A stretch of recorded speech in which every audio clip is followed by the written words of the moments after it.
Hi, good evening and welcome to today's vigil as we memorialize Ruth Bader Ginsburg. I'd like to begin our vigil with a minute of silence as we remember this tremendous woman.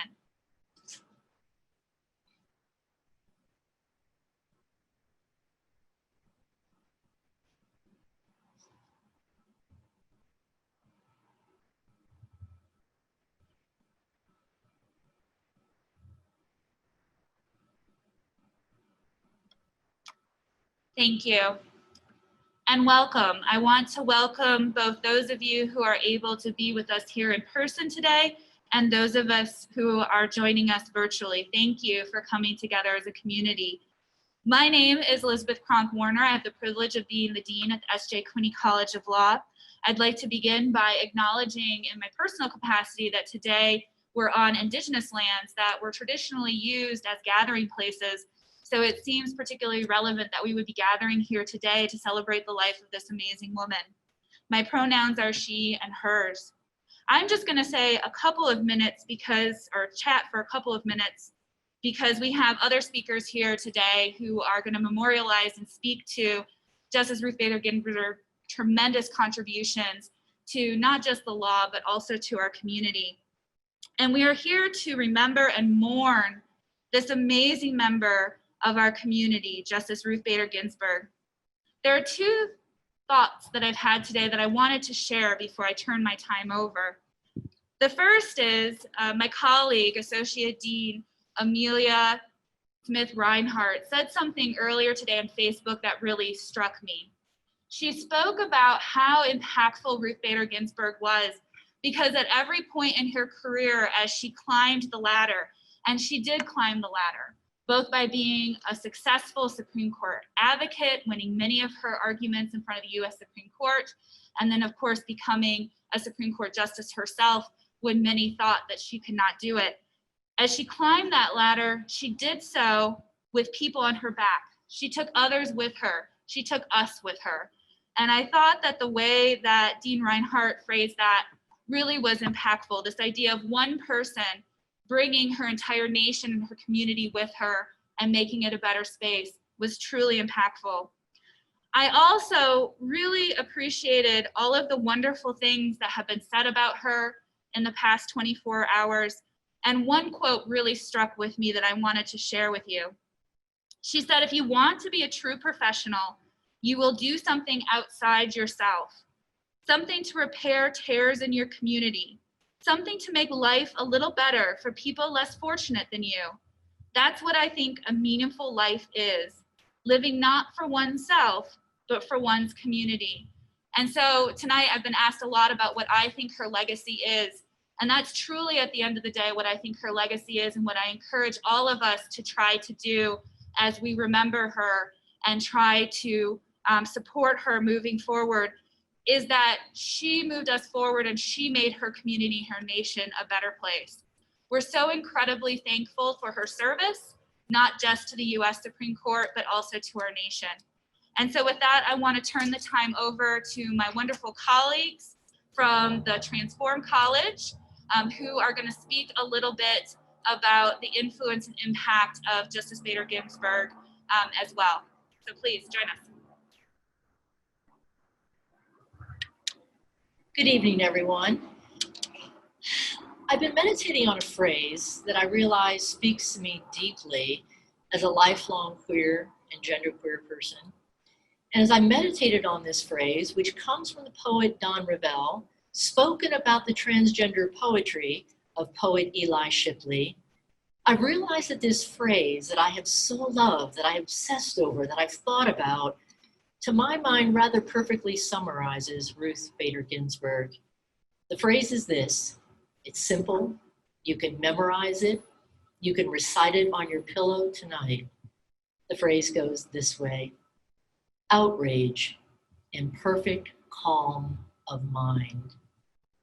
I just can't think of a better phrase for this human being that has touched us to our core. I believe that Ruth Bader Ginsburg lived in a perpetual state of outrage, joyfully, I know how oxymoronic that sounds. I am an English professor after all. But I think that sense of outrage fueled her. And I do believe that she lived it in perfect calm of mind. I think that may be what we need right now. In the midst of protests, which we desperately need, in the midst of anger being expressed in a variety of ways, which we so desperately need, we also need side by side with that, perfect calm of mind. We need to strategize. We need to collectivize. We need to empathize in ways we never thought possible before. Just yesterday, I sent a memo throughout the University of Utah expressing our outrage over the fact that the federal government intends to stop funding agencies that teach critical race theory or white privilege. The President of the United States has said that critical race theory is a sickness that must not continue. We in the School for Cultural and Social Transformation feel that to our core. You hopefully know that critical race theory actually has its roots in critical legal studies.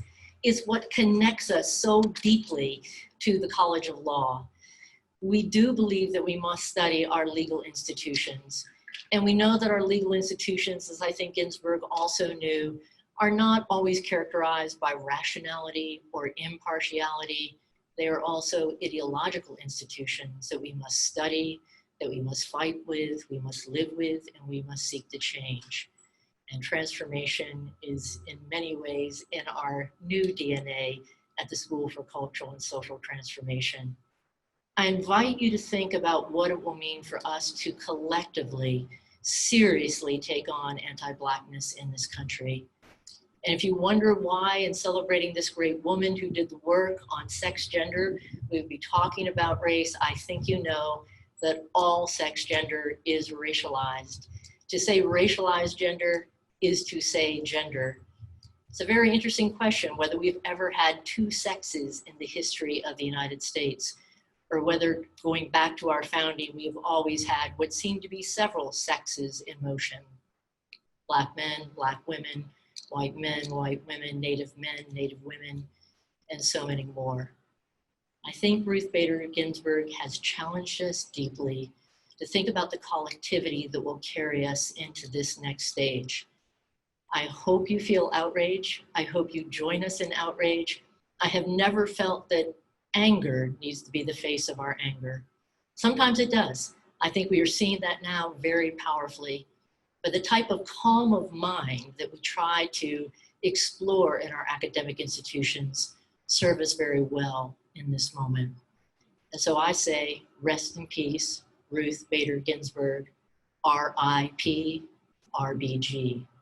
And now I hand you over to the Chair of Gender Studies, Professor Wanda Pillow. Thank you, Catherine, and thank you, Law School and Dean, for organizing a chance for us to come together tonight and both honor and remember. And as I've been sitting with thoughts and feelings today, like most of us, I want to speak to some of what that Ginsberg performed in terms of the flair, the style, and the wit that Ginsberg brought to her work and to her passions, from the lace collars to the descent necklaces, the super diva sweatshirts, sharing a workout exercise routine and video that, one, is seriously hard. If you haven't tried it, you should. And two, if you're like me, I ended up just repeatedly watching it for the sheer joy of just watching it.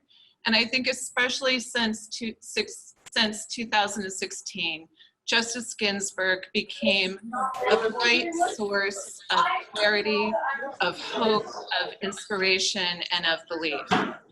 And it's also been interesting in the 2010s to watch Justice Ginsburg become a renewed role model, a role model of speaking up, speaking out, and doing the work.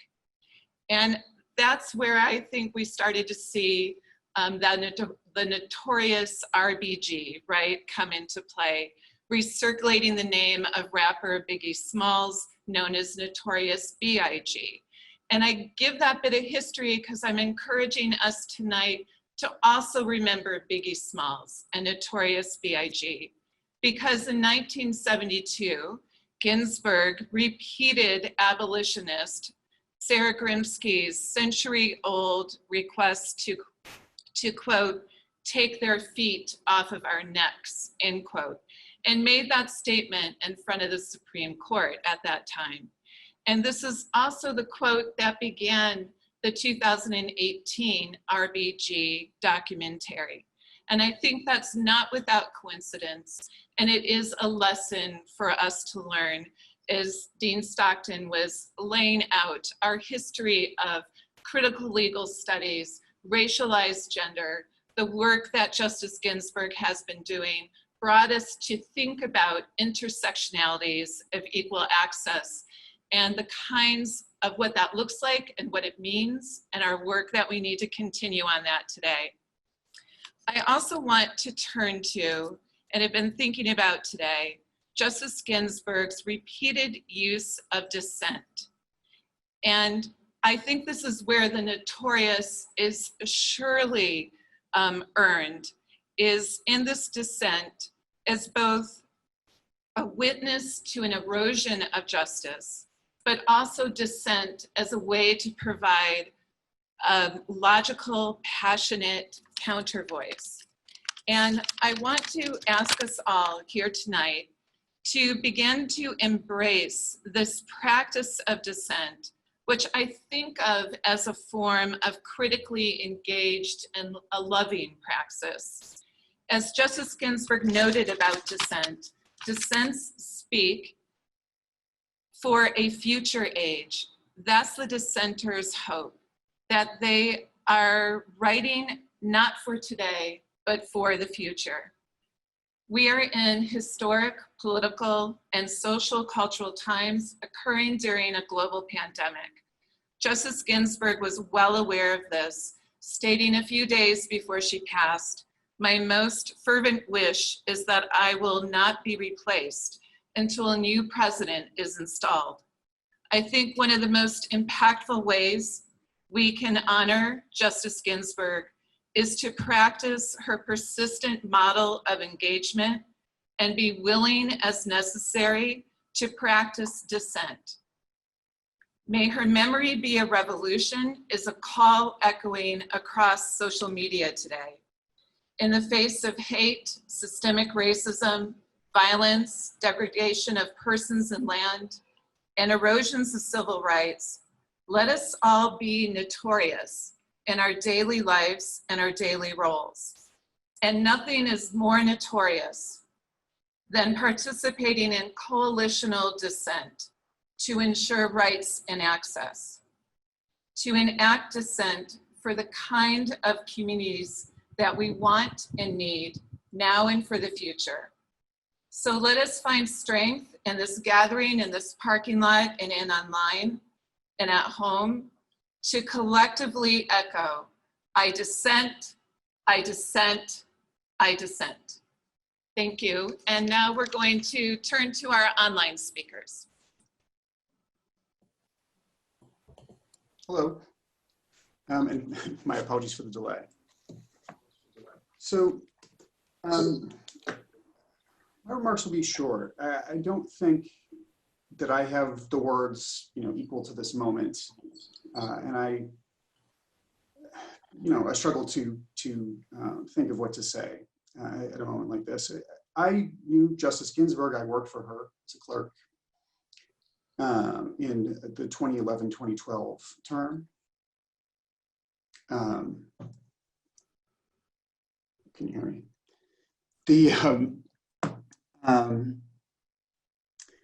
And I want to talk about Justice Ginsburg as a person, as a judge, and as a pioneer as well.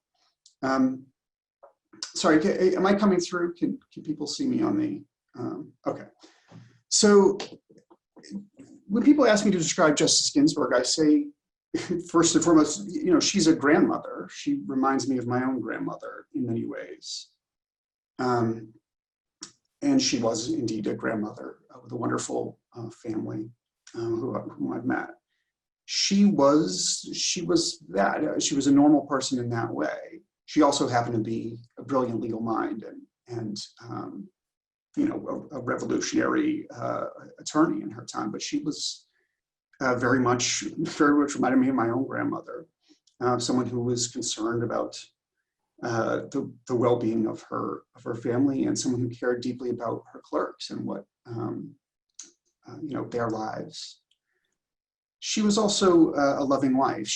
Her marriage, if you've seen any of the movies about Justice Ginsburg that have come out over the past few years, you know that her marriage was, an example to us all in an era where marriage wasn't always as equal and supportive as it might be.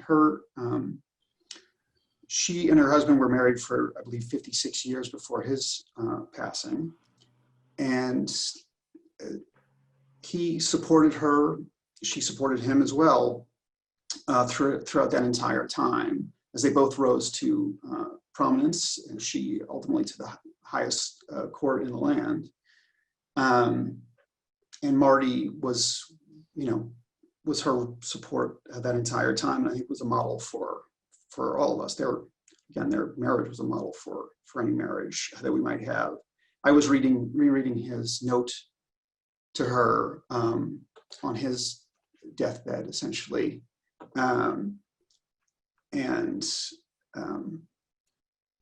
it's a short note because he was very sick, but it very much comes through that this was a love that lasted for over 50 years, that they depended deeply on each other. I know I never met Marty, but I know that she was devastated by his loss. So many people are devastated by hers today.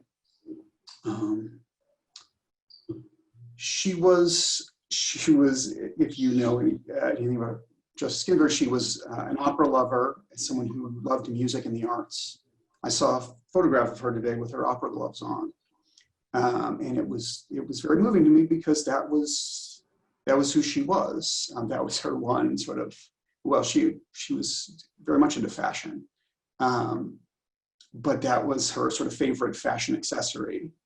And she was a patron of the arts. Every year she'd take her clerks to see an opera at the Kennedy Center in Washington, D.C.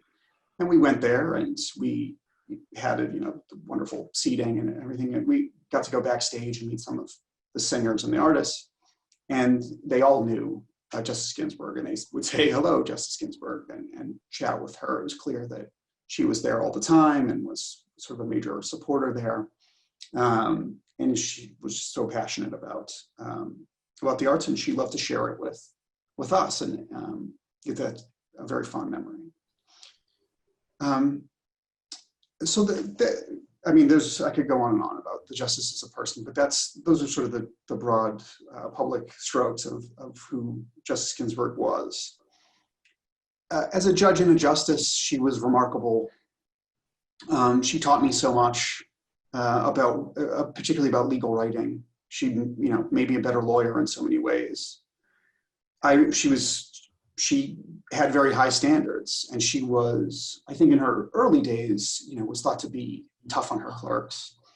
By the time I got there, that was no longer the case. I think she was very warm to us from the start, but allegedly, in the early days, she was some of them. But I suspect that it was always very much out of love.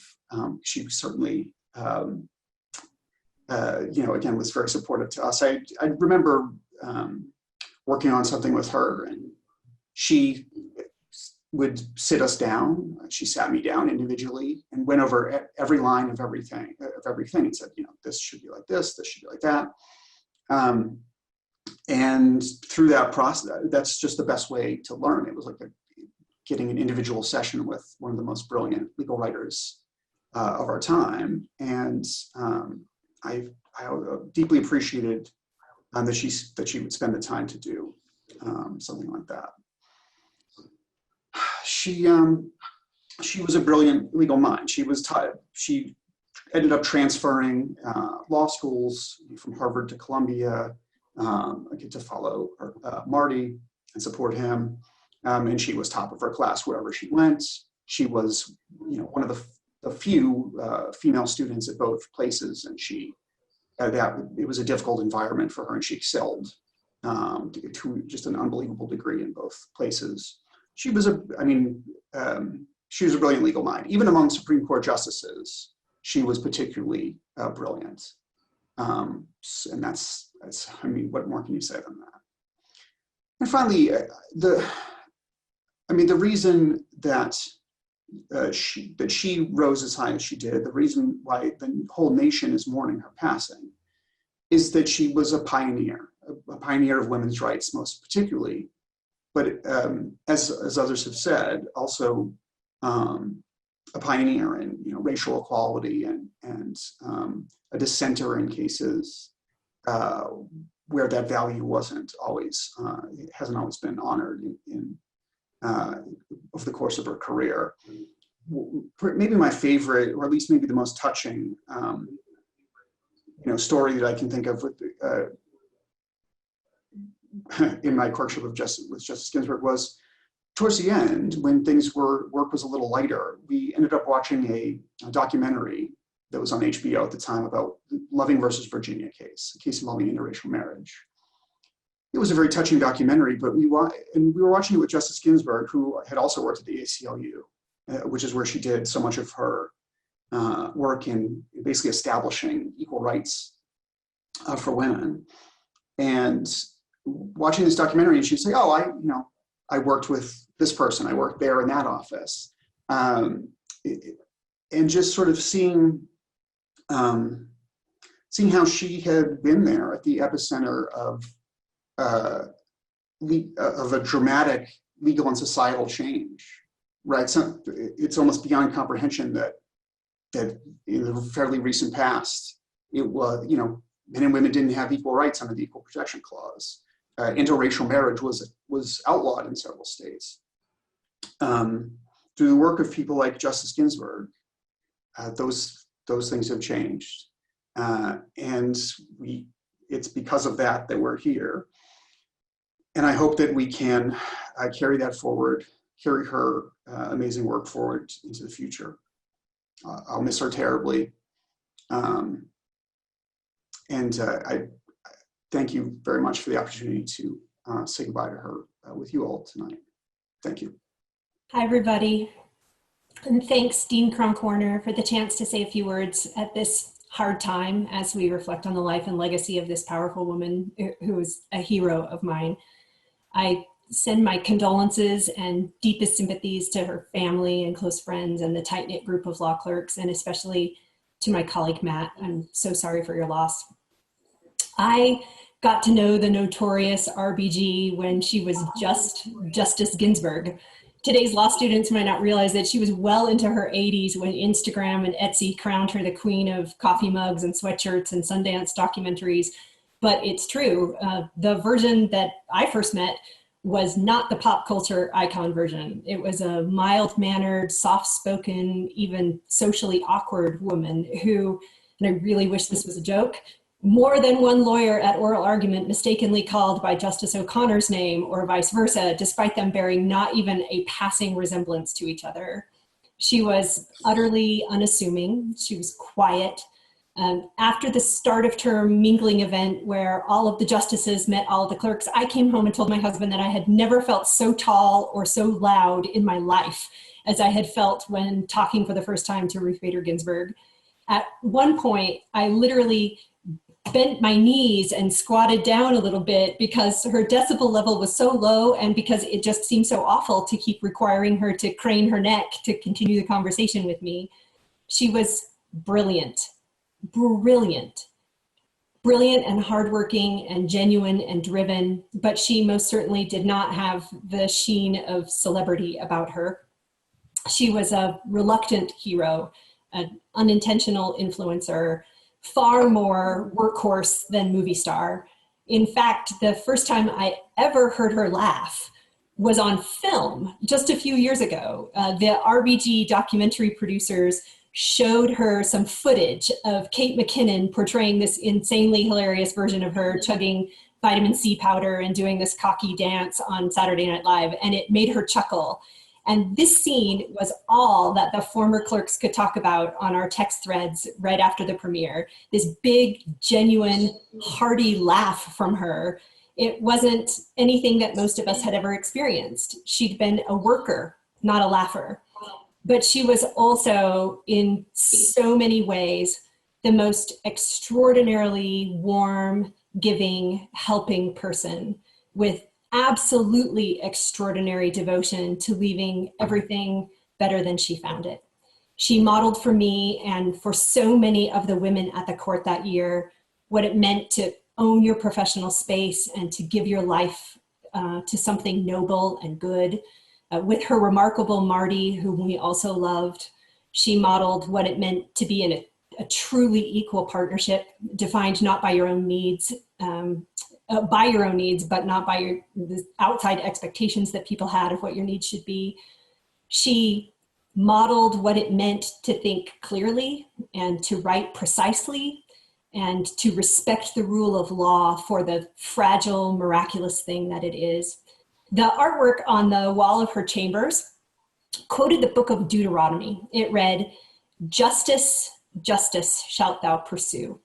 And she did this ceaselessly, unflaggingly, indefatigably, until literally her dying day. She penned some of the most significant judicial opinions of all time, and the most significant for the recognition of the right to sex, gender-based equal protection under the law. Indeed, if she'd never served a single day on the Supreme Court, she still would have been the star of my con law class, a jurisprudential luminary, because her earlier role as the savviest, most gifted litigator of the sex, gender equality movement was so powerfully transformative, so fiercely strategic, so cleverly crafted for its moment in time.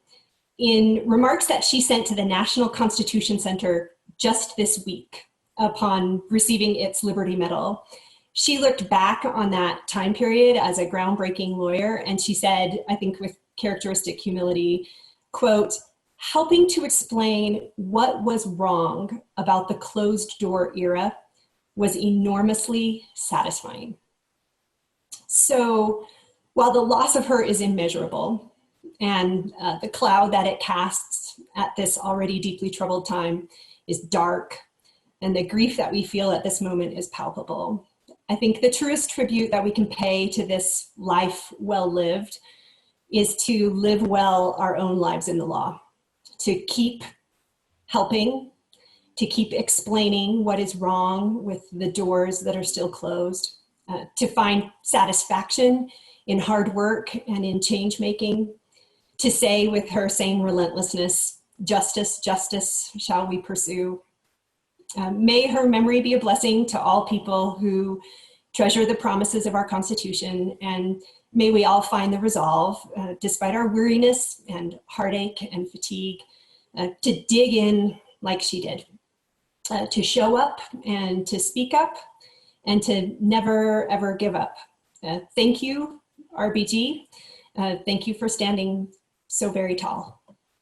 Good evening, everyone. My name is Taylor Stevenson Beal, and I'm a third-year law student and the president of the Student Bar Association here at the College of Law.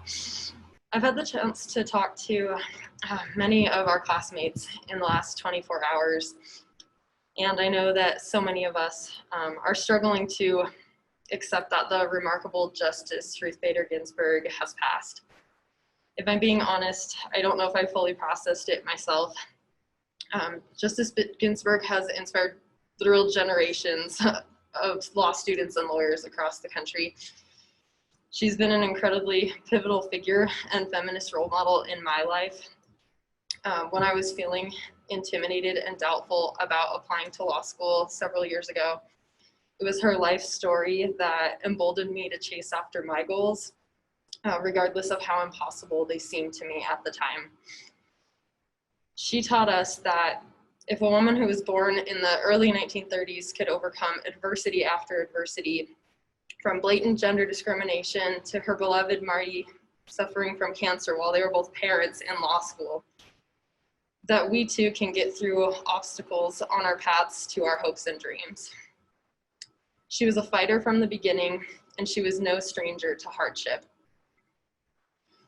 I know that this year, dealing with the pandemic and financial hardship and loss of loved ones has been very difficult for all of us students. I hope that as you reflect on Justice Ginsburg's life, and especially her challenges during her time in law school, you will feel a little bit less lonely in your struggles and know that you too can get through a very difficult school year. Justice Ginsburg also taught us with wisdom when she said, "Women belong in all places where decisions are being made." She knew that it takes strong and empowered women to move this country forward. She and her husband, Marty, taught us what true partnership looks like and the strength that comes when we equally support our family members in their goals. She taught us to fight for justice for historically oppressed groups because it is the right thing to do when you are in a position to do so. She was brilliant, innovative, and irrepressible in this fight. Let us be lawyers who are creative and fierce like she was in this cause. She taught us that sometimes our most important moments and powerful legacies come not when we are in the majority, but when we confidently and respectfully dissent. Thank you for being here with us tonight, either in person or remotely. I hope you long remember the unstoppable force that was Justice Ruth Bader Ginsburg, and I hope you will help us tell the future generations of America her story. I want to thank all of our speakers who shared powerful and impactful stories and messages of hope with us tonight. That concludes our scheduled portion, but I do encourage everyone, if you'd like, to still stay and keep her in your thoughts and memorialize her and celebrate her legacy and a life very well lived. Thank you so much to everybody who joined us in person tonight and for those of you who were able to join us virtually. Thank you.